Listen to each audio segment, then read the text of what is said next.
welcome, podcast listeners. It is episode number 338 of the Fret Talk podcast. You are here, joined by your host, Mr. BudgetPedalChap. That is me. I am that guy.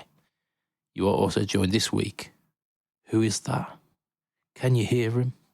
Oh my gosh. It's Josh. Yo, yo, yo. Hello. It's been a while. Yeah, it has been a little while, hasn't it? How been you? I've been very well, thank you, Mr. BudgetPedalChap yourself. Yeah, I mean, I seem to just be constantly being hit by wave after wave of illness. I'm still feeling grotty as anything, but you know, I think we've been like all of us have collectively have been ill now for like 6 months, just kind of like rolling on. Yeah, and like you'd expect that if we were like in close contact with each other, but we do this all via the internet. So yeah. From one podcast to the next, we don't even see each other. But here we are. Like it's because it's a virus, isn't it? Yeah, it's like a computer virus. But that's definitely not how that works. But you know what? It is how that works because we are all perpetually not well. But hey ho, it is the Fret Talk podcast. You are joined by the two from the Midlands this week, and Brummy boys. The Brummy boys are the Brummy boys, and of course, this episode, as always, is sponsored by affordable.co.uk, the finest purveyors of budget pedals. Like they are my personal go-to place for budget pedals. They do stuff from DemonFX, JSA Effects, Mosky, Joyo, 4D, Caline, and Movil, maybe, I don't know. And they're all at... I would say Movil. I would think Movil. It might be Movil, it might be Movil. Look, let us know in the Fret Talk podcast if you know how to pronounce that one. Yeah, they're all amazing prices. They're a UK company as well, and if you follow Affordable on social media, you will get the occasional posts where he shows, oh, this is Amazon's price for it, or this is AliExpress's price for it. And like he smashes it by at least a good like tenner. And you're like, yes, my man. So just best prices around. And like he's an absolute ledge. So support him. Go get yourself some budget pedal goodness at affordable.co.uk.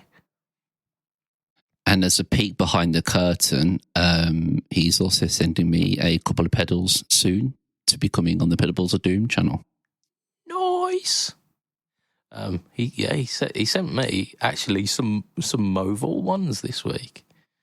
Or Movil, who knows? Who knows how they're pronounced? But we'll talk a little bit about that later.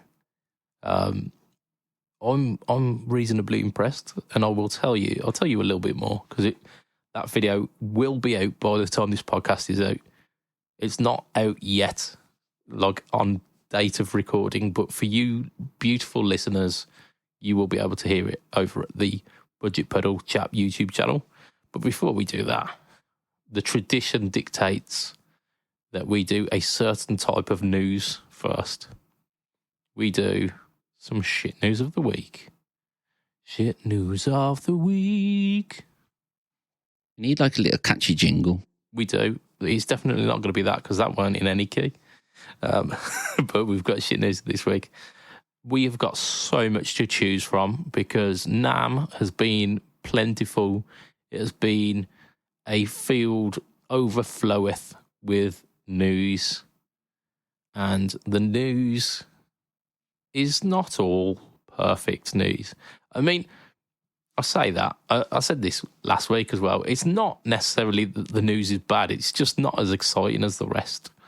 So I'm leaving a little asterisk here. I'm just going to pop the asterisk there and say this is not a terrible bit of guitar stuff. It is just shit as far as news goes.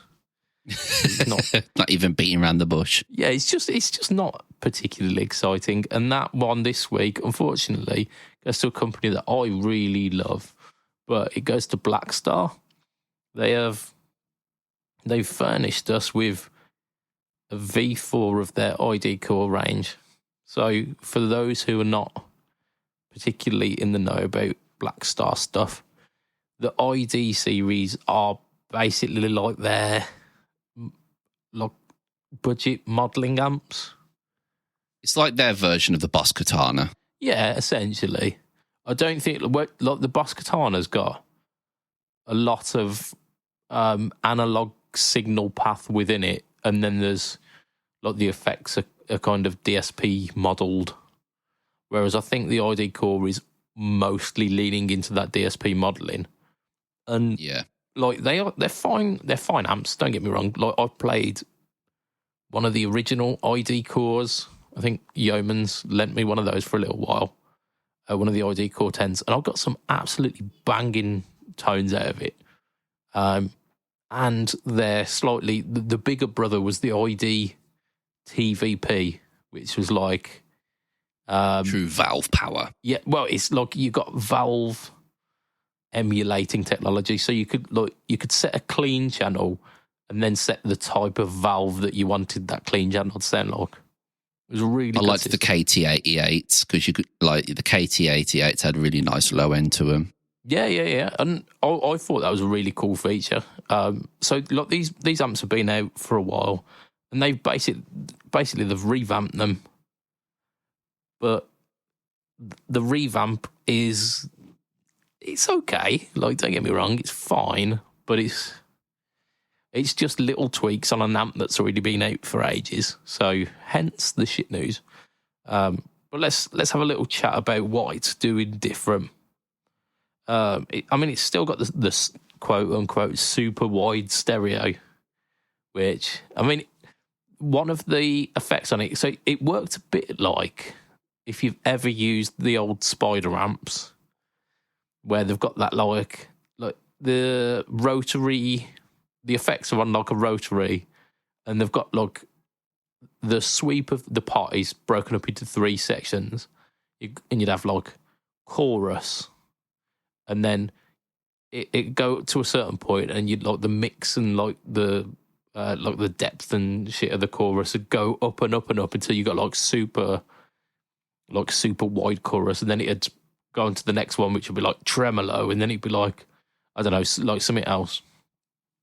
The Blackstar ones were like that as well, so you basically had like 3 effects, and the last one was like I think it was like a harmonic trem,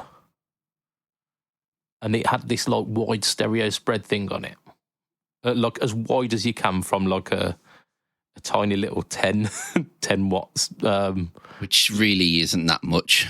No, so I imagine it was like 2 speakers, but like 2 relatively small speakers and running 10 watts of power. But it sounded really good. It had like this kind of washy, like vibrato-y, tremolo-y kind of thing going on. It was really, really quite cool. Very bluesy. Beautiful. So I imagine they've still got some of those like quote-unquote super wide stereo effects. But as far as I can tell, they have they've upped the amount of amp voicings in it. So you've got clean, bright, crunch, super crunch, OD1 and OD2. And they've apparently been revoiced as well to sound even more betterer. Betterer. Yeah, official terminology. It still features the ISF switch, which is, the ISF dial, which is the kind of signature of the Blackstar stuff, isn't it? Where you go from one end. Yeah, where carry on. One end is like you've got a. I have got a Blackstar. Yeah, we'll talk a little bit about that later on as well. Yes, we will. Yeah, you've got like, I think it's to the left, and it's, your American voicings, American high gain or cleans. Then you got your, all the way to the right, you got your British versions of those. And you can, I tend to like to run mine like a quarter through the American, because then you just get a little bit of that like British high end come through, which works quite nicely. But it's a good feature for sure, because you can just get pretty much anything you want to out of it. Yeah. I mean, I was the complete opposite, where I'd almost run completely British. But it's almost, it feels like it's the mid-range response that changes, like a little bit at the bottom end and a lot of the mid-range. So like towards the American side, you get that kind of softer mid-range, like the kind of stuff that you get with like the dual Rex. And I think that's a good way to word it, having that mid-range. Yeah. And whereas the British one, it kind of bumps the mid-range up into that kind of almost nasal region of mid-range, where it's almost like more tight and more focused mid-range, but it can get a bit nasal if you're not careful with it. And so you can dial in like the amount of that kind of cutting upper mid-range and the amount of like softer lower mid-range girth that you get with the American stuff. So it's really a really good feature. I really like the ISF stuff. So as per the last one as well, you've got the ID Core 10, 20 and 40. Obviously going up in wattage. Realistically, the 10 is probably the one that I'd go for, because I don't think I would be gigging this. Like 40 watt of solid state, you could do mics up. That's not a problem. It's not in terms of the like the power output for it. It's in terms of the quality of the sound. It's fine. It's fine for like practicing at home, and you can get some decent enough tones. But I wouldn't be gigging. Like I wouldn't feel comfortable gigging with that tone. No. And because it's like DSP based drive and a solid state power amp, I wouldn't be running pedals. It's going to sound awful when it's not going to take pedals well.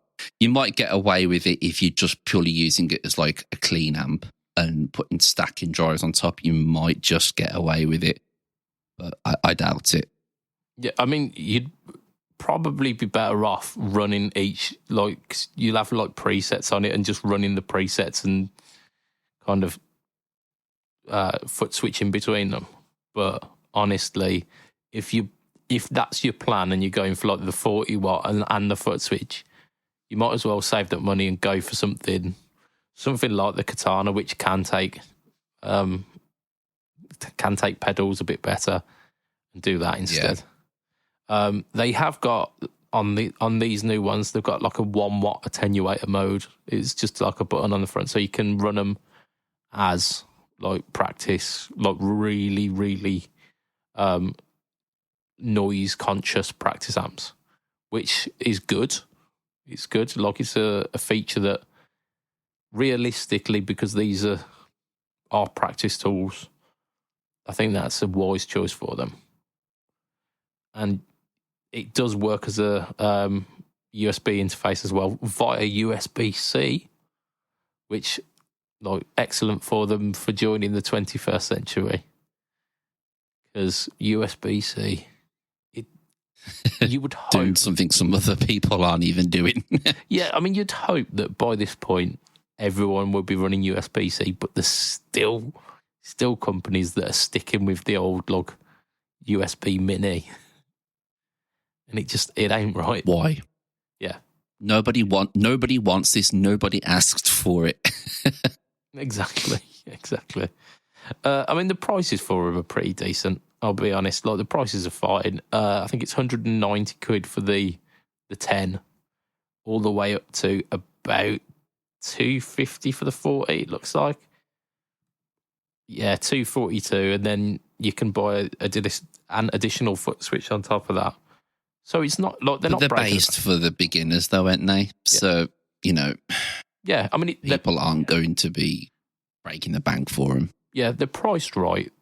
Like I say, I don't want to shit on Black Star for these, because there is definitely a place in the market for this. I'm not even trying to say that that's not the case. The only thing is, it's just not. It's not exciting. It's the same. Like we the same that if we were reporting on like the new version of the Marshall Code, or like or even the Katana, like Boss Katana version 3 is out, we'd be like, yeah, and so I'm putting my hands up here and saying sorry to Blackstar, but you are winners of shit news of this week. Because taking it away from Gibson for once, because Gibson were probably coming in at a very close second. I mean, they've had a strong start to the year of Gibson on the shit news front. They have had a strong start, and they could have easily taken the top spot again this week with an announcement that they've made. But at least, like for me, at least that announcement is quite meaty news. Whereas this, it was just so underwhelming that it was just shit. It was just shit. So, yeah, they win. We're going to go on to what we've been up to. Do you want to start? Do you want me to start? What are we saying, Josh? What are you feeling? I'll start because I really haven't been up to that much, but I've got a few little bits to talk about, I guess. So I have been continuing on with EP, and second song is now kind of underway and started writing and recording, and I did a load of changes to song 1, so that's going really well at the moment. Now it's just me doing it after, previous conversations that we've spoken about it. But the big news is that my amp is now, technically I will have it now because I'm picking it up on Saturday, but you're listening to this on Monday. Time travel. Yeah. You'll be picking this up 2 days ago. Yes, exactly. Magic. And I'm looking forward to it, or I have been looking forward to it, because the valves were shot and there was a problem with the effects loop, so I couldn't even 4-cable method it, which, was one of the things I wanted it for. But when I did play it briefly and it worked, it was a great sounding amp, and I think people shit on the Black Stars a little bit too much. That's just had to be spoken about them. yeah, just after we've just shit on Black Star. People shit on Black Star way too much. I know you mean. But these series ones kick ass. Like, they are really fucking good amps. So it'll be nice to be able to start using that, especially for some videos, because funny enough, it's got the inbuilt attenuator where you can go to 0.1, 10 and 100 watt mode. Nice. So I'll be able to stick it on 10 watt mode, mic it up with a 57, put some pedals in front of it. And I'm looking forward, or I am very happy it's back, depending on which way you want to look at it. Yeah. And the only other thing really there's a drawback of that, isn't there? Because there is a drawback in the fact that the price that it's costing to have it all done. So initially they were saying it was going to be 300. Yeah. Okay. That's for the valves, the repair and bias and all that. Yeah. Like the valves itself, it's got four power, 4 pre, and 4 6R6s. Yeah, what do you call it? A phase inverter as well, hasn't it? Yeah. So it's quite a pricey chunk there. I think the valves alone, when I was looking at it, because I contemplated doing it myself, I think just the valve kit alone was like 150 quid for all of them for matched set. But after I said I was going to come and pick it up and all those bits and pieces, they said, well, we quoted you 200, so we'll do it for 200, which is decent of them. But it's still kind of like I just sold my electric drum kits for 200 quid. And I was like, I'm going to get myself that PlayStation portal, because I got a notification to say they were finally in stock. And I was like, oh, awesome. So I did that. And then literally I I kid you not, the next day I got the email from the guitar tech. I was like, fuck off. Yeah. Oh man. Yes, but I mean, considering it's a pretty decent price for your repair, considering they did like the valves, they installed and biased all of the valves. Like I say, it's a complete revalve and sorted out the problem with the effects loop as well. Yeah. So you got a pretty decent thing on there. And at the end of the day, you are going to have a really fantastic sound going into the next couple of videos for Pedalboards of Doom. Yeah. And it kind of gives me like then the opportunity to then like, because I've always put pedals through the quad cortex. Yeah. You know, I'll be able to kind of like see what they're like in front of amps. And I say I'll probably most likely do 4-cable method running into the amp. Just so I can kind of like get the best of both worlds in some sense. Yeah, it's definitely like a kind of analog digital hybrid kind of system. Yeah. And I have some quite cool ideas in my head where I'm going to have it where I can almost like kind of turn the amp on and off through MIDI with the quad cortex, and then like maybe run just like an amp into the cab, and then I can change to a Black Star and bits and pieces like that. I've got the idea in my head, but I don't know how I'm going to do it yet, so need to work that out. Yeah. And again, it might be a decent thing to show through a video what you can do if you really kind of dig deep into the quad cortex, because it'd be interesting to see some of those kind of in-depth, nerdy, like 4-cable bits. And I've never properly tried a 4-cable method out. Yeah. Because I've never really had amps. You know, I've always had modular units or the Kemper and things like that. So there's a lot for me to kind of get my head around with it, because you know you've just got to treat everything so differently. Yeah, absolutely. Right, I reckon we move on to a bit more news here from Nam. We're gonna go with the Zoom pedal, because that was on last week's podcast list and we didn't get through to it. So we're going to do that one. So the Zoom MS200D Plus almost sounds like an Ibanez model, that does, doesn't it? With the alphanumeric code. At first glance, it looks kind of cool. So it's I don't know if you've ever seen the Zoom. I think it was called the multi-stomp or something like that. And it was basically I used to have like a Digitech RP90, which were very similar to some of the Zoom ones. So like I was familiar with them because I nearly bought some Zoom model when I first started playing. I can't remember what one it was, but it had like 3 pedals on it and shit. So yeah. Yeah. So look, the idea behind I think it was called the multi-stomp, it might not have been, but it was like a single version, like a single pedal size.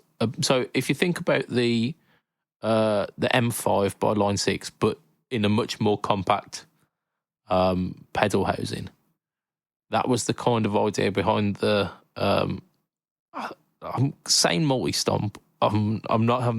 The more I say it, the less convinced I am of it. But it was basically like a little grey unit that did that kind of thing. I think it was like modulations and reverbs that it did. So they've built on that, and the MS200D Plus is a distortion and drive modeler, basically. So back in the day, the Line 6, when they had the massive green delay unit, they also bought out the L4. Yeah, that's the one. They also bought out a reverb version, a filter modulator, I think it was called the FM4, and they had a drive one as well. they had a drive one and an amp sim one as well. But like the drive one, because it was like 15 years ago, people didn't take to that one like they did to the DL4. And it kind of fell by the wayside. This is like an individual stomp pedal version of that. And I assume it's going to be 15 years better than that. So they're saying it's at least. Well, yeah. They're saying it's got 200 effects built into it. Now, I'm not sure I could even name 200 different types of drive and distortion. But there we go. Like, well, you probably got at least like 200 like different versions of Tube Screamer. So yeah, but the problem with that is, like, I know for sure that a few of them are the same circuit and just in a different enclosure. I know that I don't have 200 unique circuits here. There's definitely some repeats. But yeah, so it's like if you've got like here's the Tube Screamer model and here's the Tube Screamer Keeley model and here's the Tube Screamer Wampler model. I don't know how many times you can get away with that, but apparently 200 effects. Yeah, so I think they say that it goes from boosts all the way up to fuzzies, which is really cool. It's got like a little multicolour LCD screen as well, which is which gives you an idea of what pedal is being modelled as well. There's been some question about the quality of the previous pedals and the effects that are built in with that. But yeah, so they've. I don't know. I've not heard anything of it just yet. One thing that I really liked about this is that it takes AA batteries if you wanted to. So it like you've got the barrel jack input, but it also takes AA batteries. So no longer have you got where you have to find one of those weird little square batteries. Because the only people who ever use those are fire detectors or guitar pedals. Like, at no point do you ever need those square batteries in your life if you're not a guitarist, or the occasional, like once every 2 years for your smoke detectors. well, you've got them to put your tongue on. Yeah. Just for a nice little... Just to see if you can still feel. Just, yep.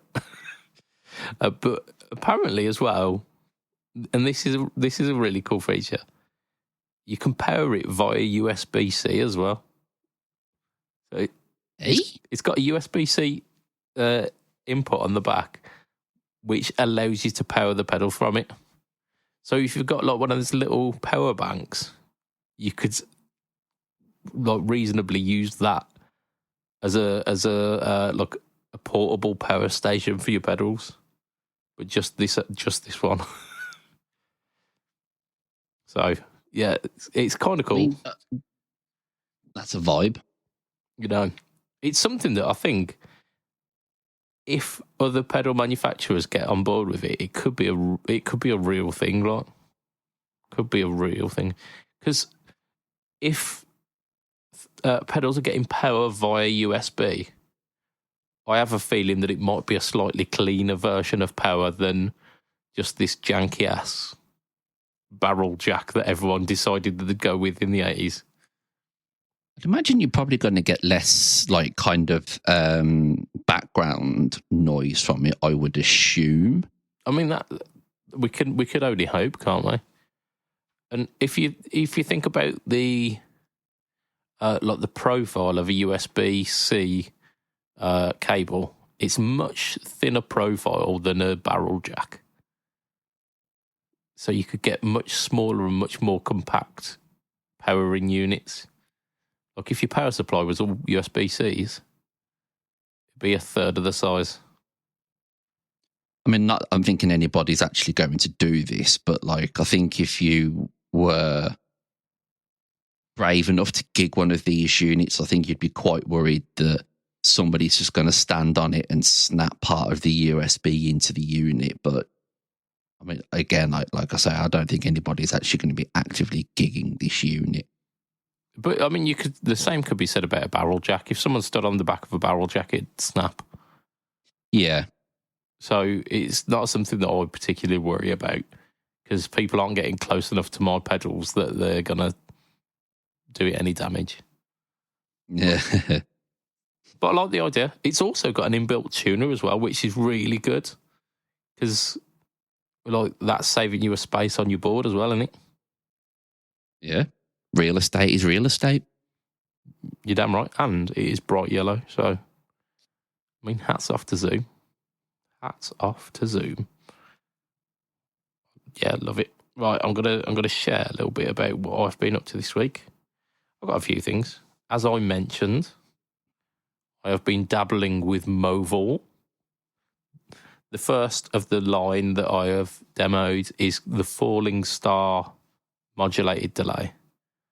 And although it is Movol's own design, it's a unique design, it very much hints towards a certain remembering boy from Electro Harmonics.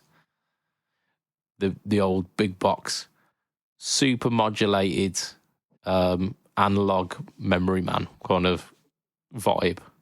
So it's like an analog delay.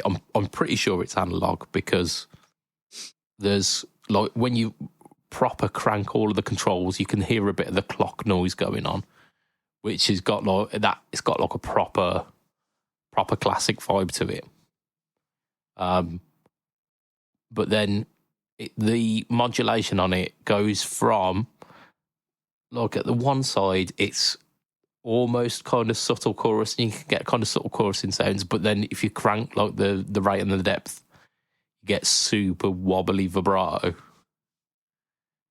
And it's it's just, it can go from subtle to crazy, and it's got all of those kind of ambient shoegazy,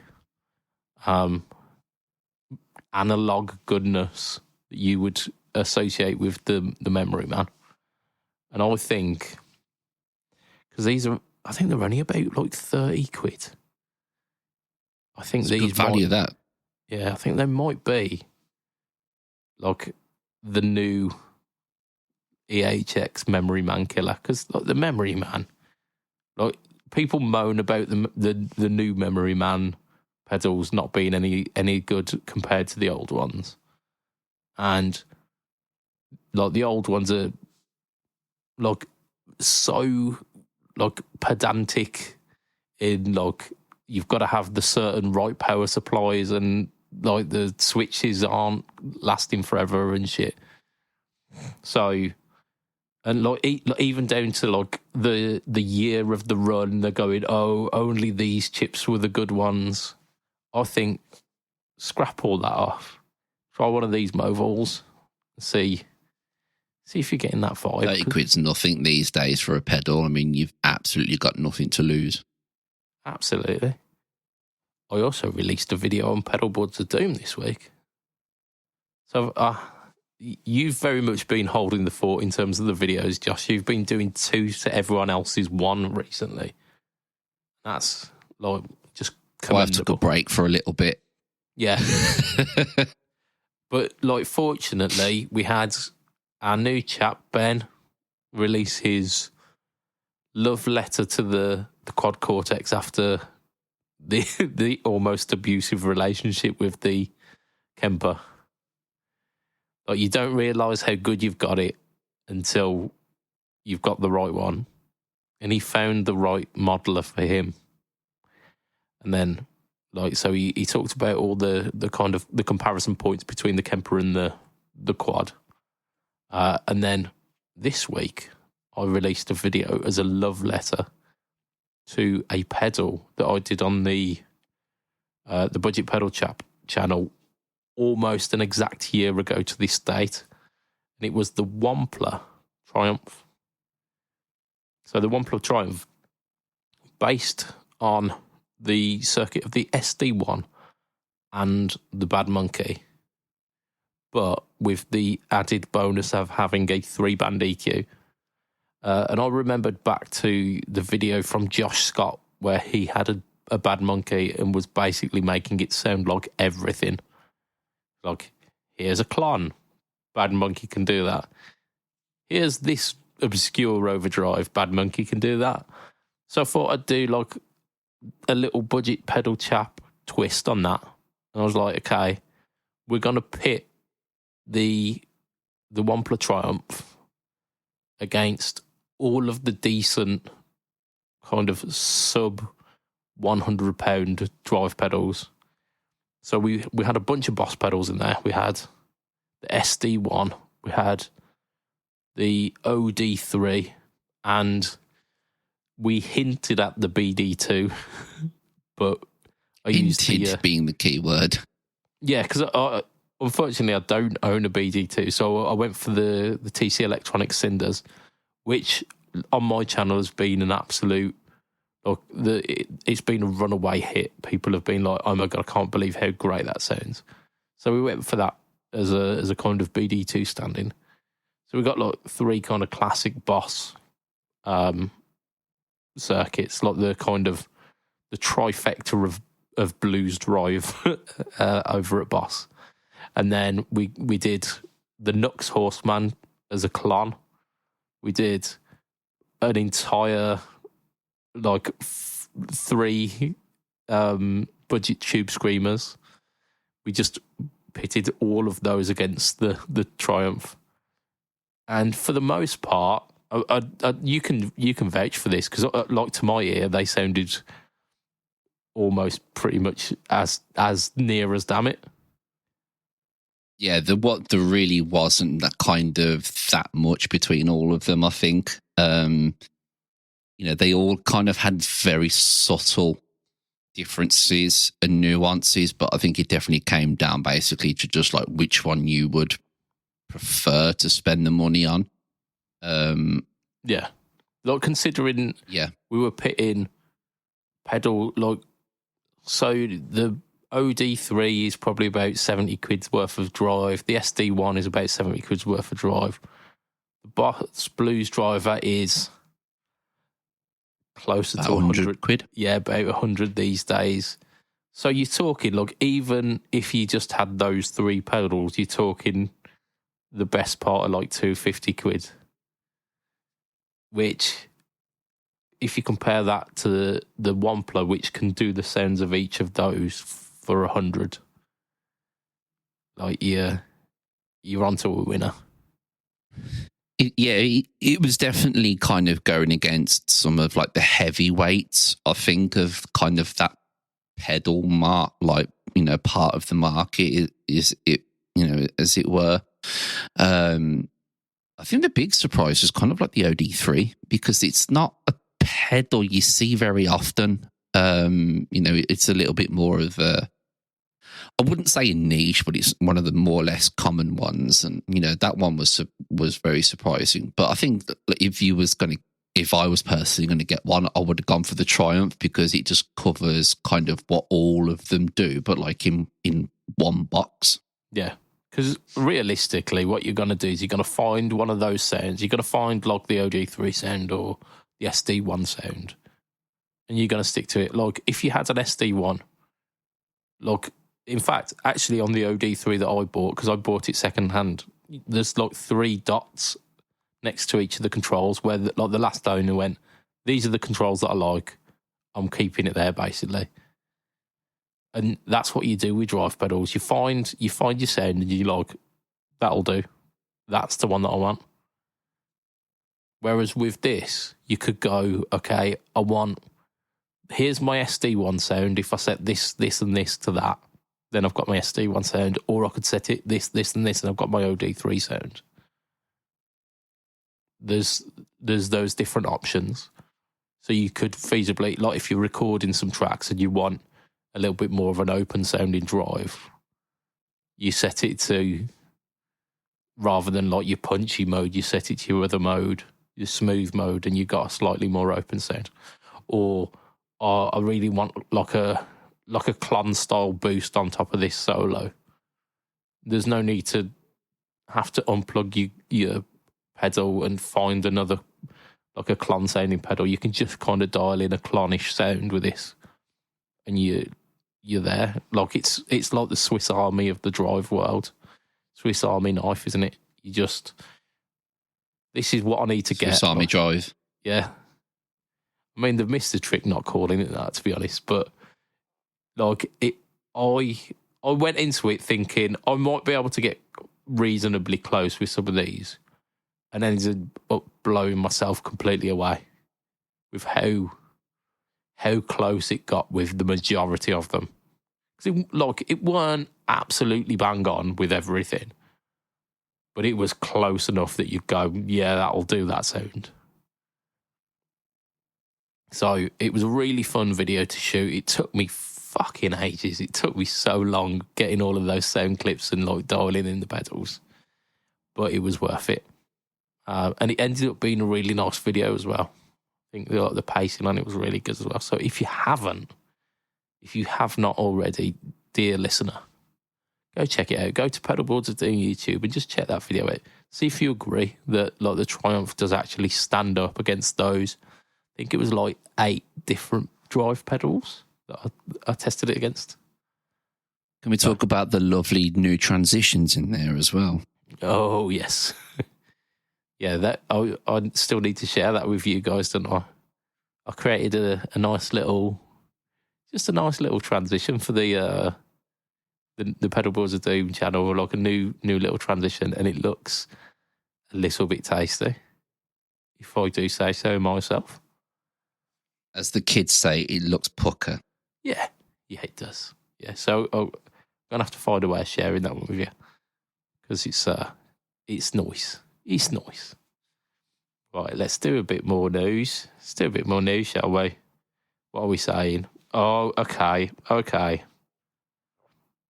Well, we're going to do it. We're going to go for Ernie Ball. They've announced something this week, haven't they? So about, I don't know, was it about 6 months ago now?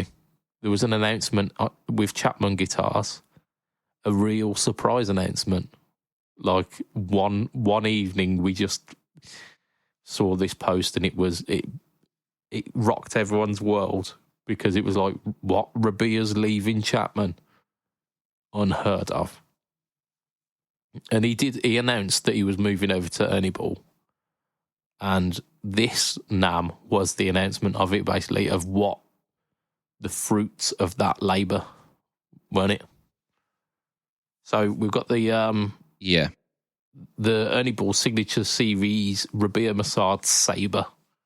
So it's a traditional Ernie Ball body shape, like the guitar shape. Sabre. It's already been there, but it's got the Rabia tweaks and modifications to make it like to his spec. Right, and so we're coming at this. You're a big Rabia fan. Yeah. I think it's fair to say. It's fair to say that you are a big Rabia fan. So we've got two different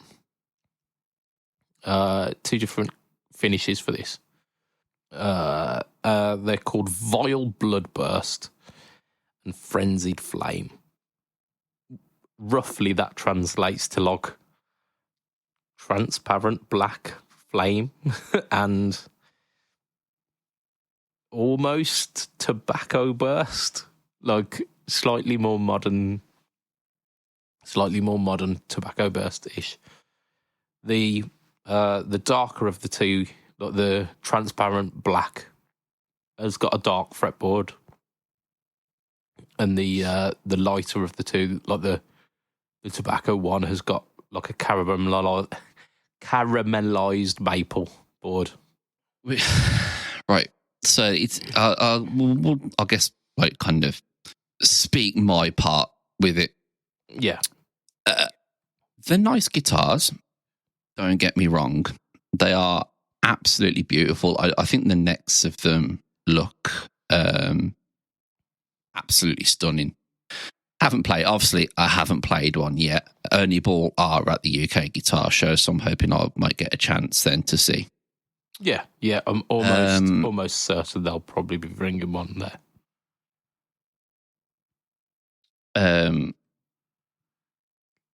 And my first thing is they are going to be extremely expensive. Extremely expensive. If you look at what the price market, a lot of the Ernie Balls are going for, you can kind of guess it's going to be in that region between like £2,000 and £4,000. I mean, now if you're there's no getting around it. You're probably right. I would hope it's more towards the 2,000 than it is towards the 4,000. But there's no question in the fact that for Ernie Ball's artist stuff, that is kind of the price that they sit, isn't it? Yeah. And if you're John Petrucci or if you're Steve Lukather, I think you can warrant that cost because you know, yeah, your name kind of carries the weight of it, so to speak. They have what we call the clout, don't they? Yeah, exactly. I think that's a great way to word it. Rabea does, for sure. There's no denying that. He's been massive in terms, like some of the YouTube community and his riffs and everything that he is kind of done has turned to gold. Yeah. So I think Ernie Ball, Music Man, was a very good choice. I was, to be honest, I was expecting him to go with Mayonnaise because I know he'd had a lot done with Mayonnaise. Yeah. Beforehand. So I was a little bit surprised. Now, here's my problem, and this is just my 2 cents. Make of it what you will. The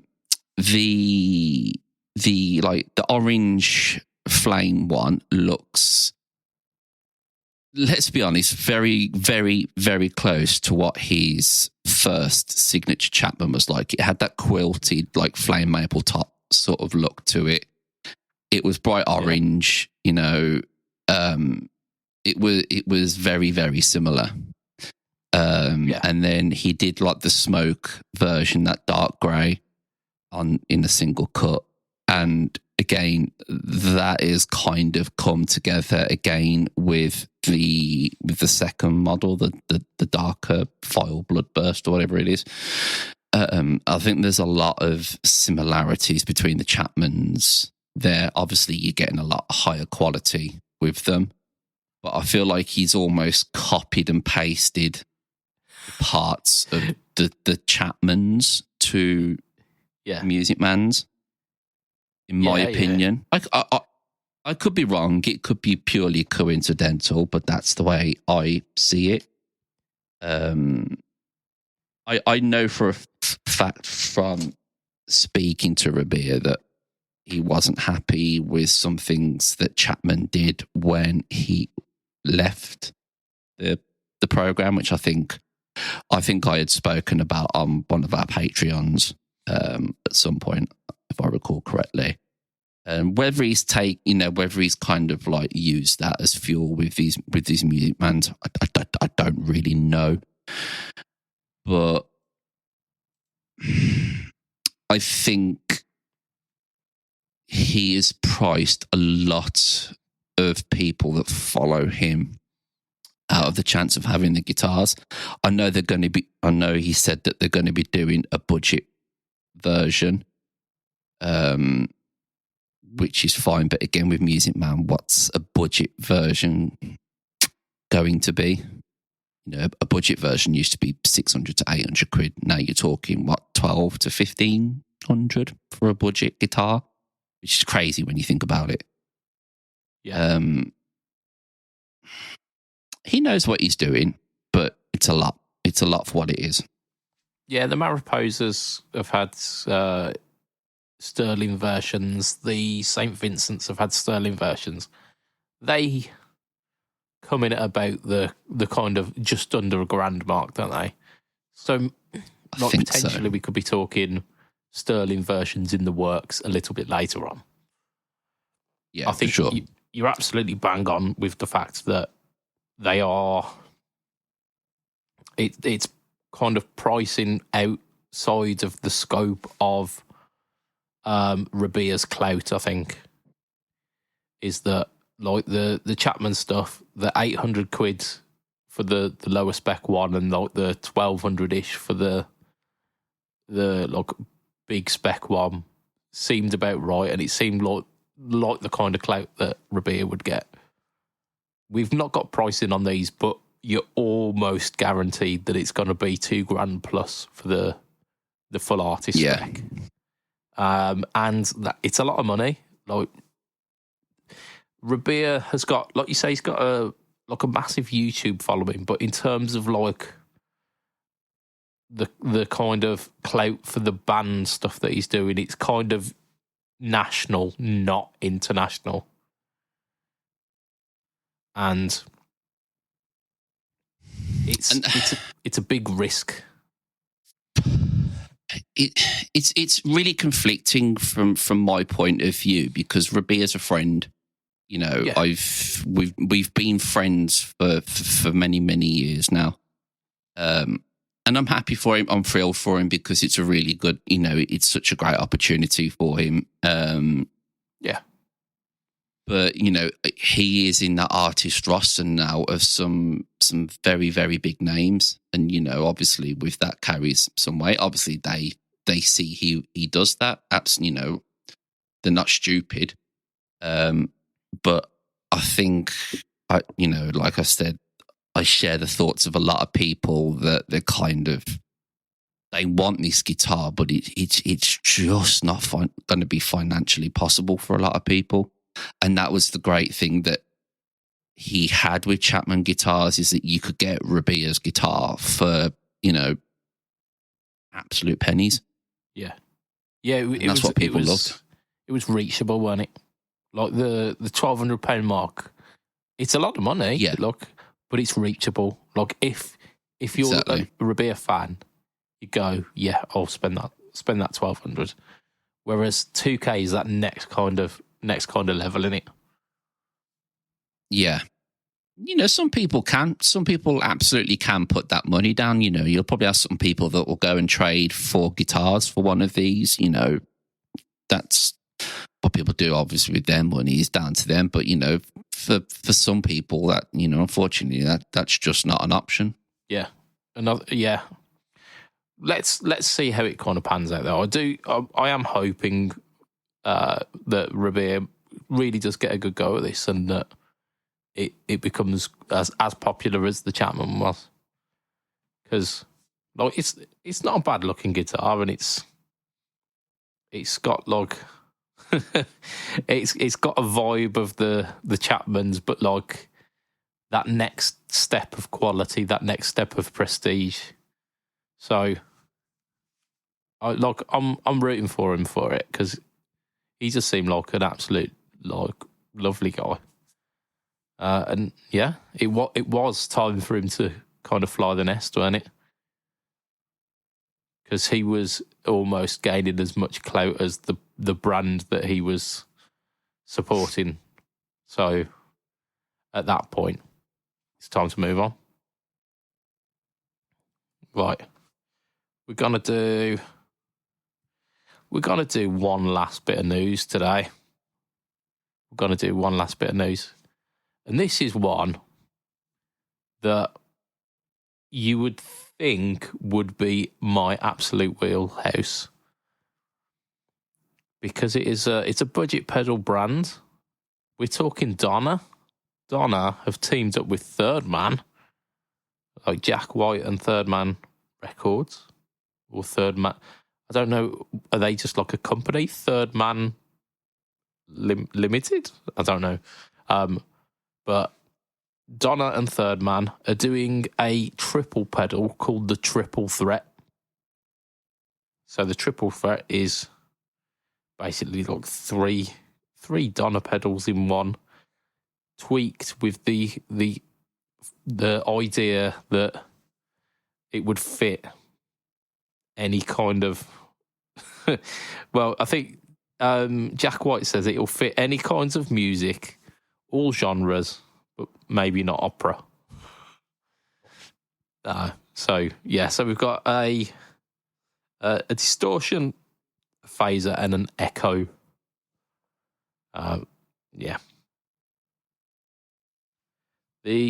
So collaboration with a brand earlier this month on Instagram. They were doing some teasers, and then the collaboration's finally out. Apparently, the echo is it's supposed to be voiced very similar to the first Donna pedal that was released, called the Yellow Fall Delay, which, if you are a budget pedal aficionado, you'll know about the Yellow Fall. I've got one myself personally. So the Yellow Fall is a budget pedal classic. It's one of those that you see out and about on pedal boards all the time. It's a cool pedal. It's a £20 pedal. It's not a very expensive pedal. We also add on top of that, you've got a phaser that's got 3 controls, and you've got a distortion that's got 3 controls. For me, for my money, I'm thinking of it like this. A Yellow Fall costs about, if we're being generous, the Yellow Fall costs 25 quid. On top of that, you've got a phaser, a Donna phaser, probably another 25. On top of that, a Donna distortion, another 25. The asking price going for the Triple Threat is basically $100, £100. You get no effects loop with this. There is no additional with this. There's no order switching. It is distortion, phaser, echo. If you were to buy the individual pedals, you've got the choice of adding anything within the chain, because they're all separate. You've also got the choice of putting the phaser at the front of the chain, putting the phaser at the end of the chain if you really wanted to go crazy, putting the delay at the front of the chain if you're going Biffy Clyro style, running delays into distortion. With this, it is just a straight through effects loop. I am not 100% sold on that. However, Josh, you've heard it, and you were quite impressed by it, weren't you? Yeah. I to be fair, I only briefly saw it, and when what I did hear it sounded really actually bloody good. Yeah. And I wouldn't use the phaser in it. It's very similar to the banhammer, as we call it. Yeah. It sounds pretty good. I mean, I like the third man plasma coil that I've got, so it seems like it would just be something that I'd be game for. Yeah. I mean, I'm not shitting on it. If I got to try one, I'd probably enjoy it. I like phaser, I like distortion, I like echo, quote unquote echo. I like delay. All of the component parts are cool, and I'm a fan of Jack White. I think it's really cool that because he could have gone to a bigger company. He could have gone to MXR and asked them to make this. He could have gone to maybe not Boss, because Boss are very picky. But like he could have gone to maybe like TC Electronic. He could have gone to any of these big companies and kind of convinced them. Like I've got the white stripes under my belt. I've got like the rack on tours. I've got like years worth of like solo projects that people pay attention to. I can get that. Like we're going back to that kind of clout again, aren't we? That Jack White has built up enough clout that he could convince a pedal company, I'm a safe bet to build a pedal on. He did it with Game Changer. Like that pedal is not cheap, is it? The plasma coil. It's a pretty hefty price. And like, he's convinced them to work with him because he's going to shift those units. But he decided to go with Donna because he wanted something that every man can go for. That like any guitarist would be able to go, yeah, like I can find £100 for like 3 effects. Because it's not a bad deal, is it? No, I mean, you got nothing to lose. I mean, yes, like you said, you can just go and buy the 3 pedals, but you can also have it in the just one unit. So yeah, why not? You're using one power supply there rather than 3. You're also not having to buy the patch cables between them. So, there's bonuses to it, and you get like it's got the cool third man aesthetic to it. So it's got like a really strong aesthetic, and it's bright yellow again, like the Zoom pedal, bright yellow. So it's good. Don't get me wrong, but I don't know. I don't know how well it will be received. I really hope it's just really good sounding and that people take it seriously. But those are my reservations behind it, And I think that is probably fair to say. And at that point in the podcast is where we wrap it up. I think we've got one more bit of news, but we're going to save that for next week because next week we'll probably do like a mop up of the final bits of NAMM news.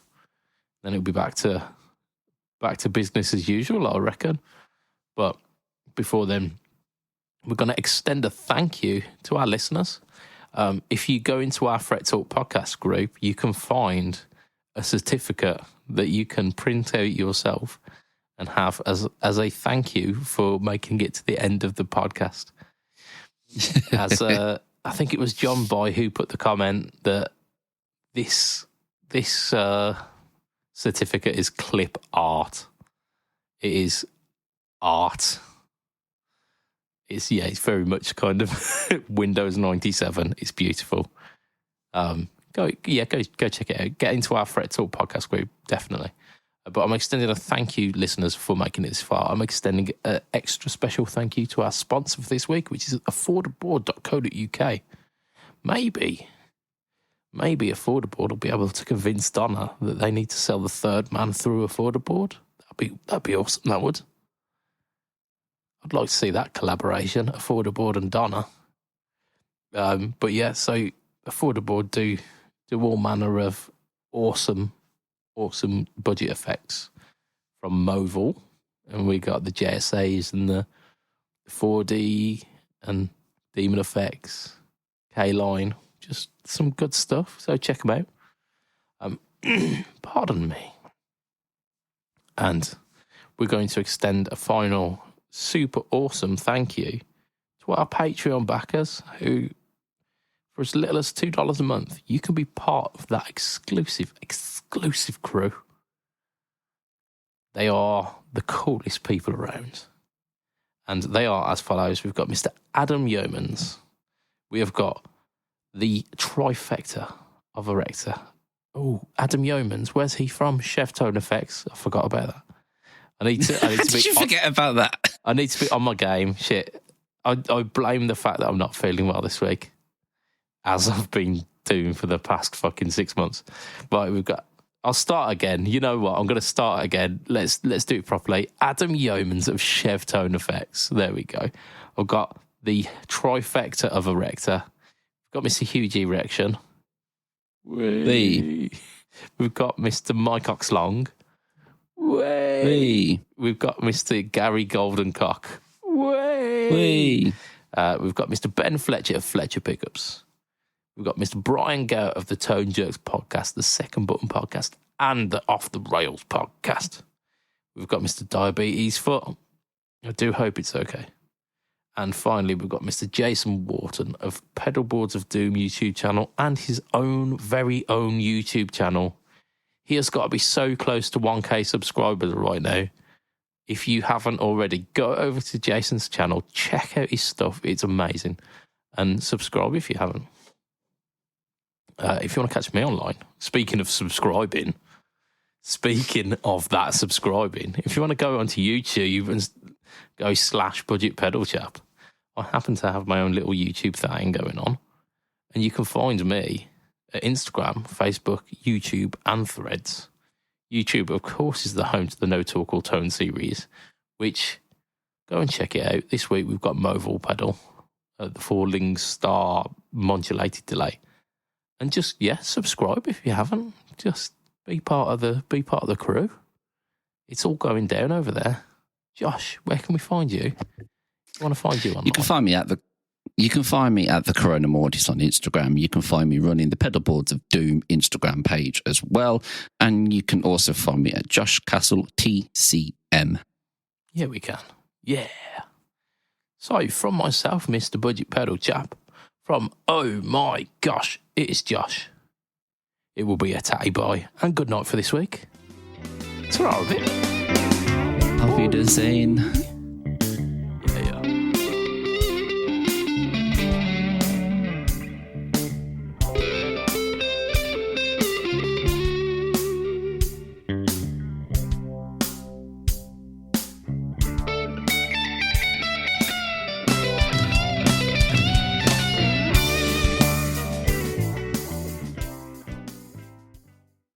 Why don't estate agents drink coffee?